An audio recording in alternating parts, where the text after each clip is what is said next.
सोचो तुमसे आज एक ऐसी गलती हो जाए जो तुमसे तुम्हारा पूरा फ्यूचर छीन ले, तो तुम क्या करोगे? हार मान लोगे या फिर एक नया रास्ता ढूंढोगे? Can you and me choose our own faith और we are living on the script that is written for us already?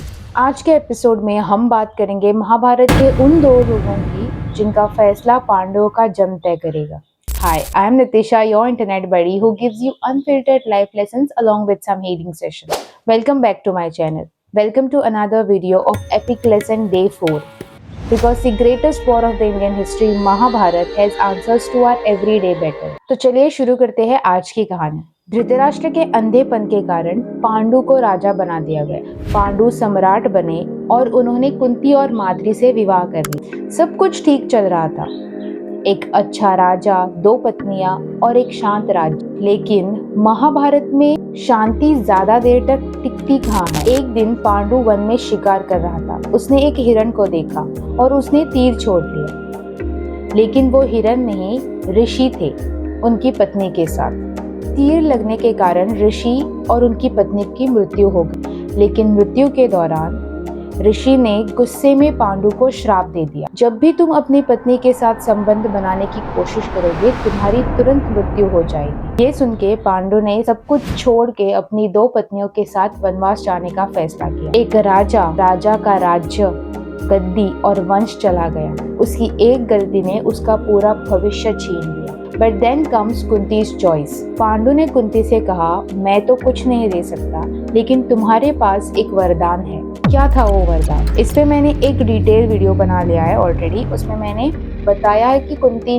को ऋषि दुर्वासा से कौन सा वरदान मिला था। अगर आपने नहीं देखा है तो मैं उसका लिंक डिस्क्रिप्शन में दे दूंगी, please go and watch. Kunti ने तय किया कि वो अपने वरदान से पांडु के पुत्रों को जन्म देगी। कुंती ने अपने मंत्र से यमराज, वायु और इंद्र को बुलाया और उनसे जन्म हुआ युधिष्ठिर, भीम और अर्जुन का। माद्री ने भी उस मंत्र का उपयोग करके नकुल और सहदेव को जन्म दिया। अब किस्मत क्या है?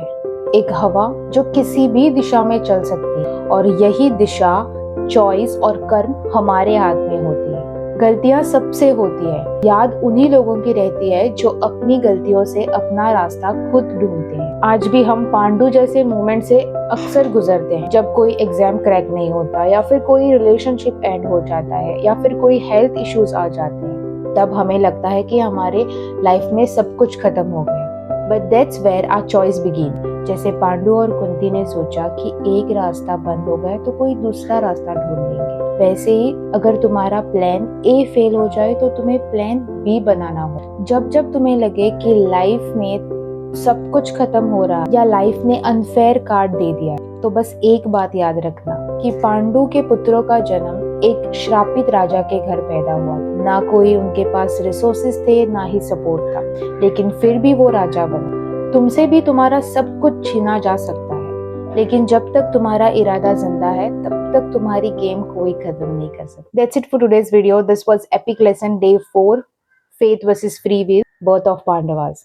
I hope you are liking this series on Mahabharat.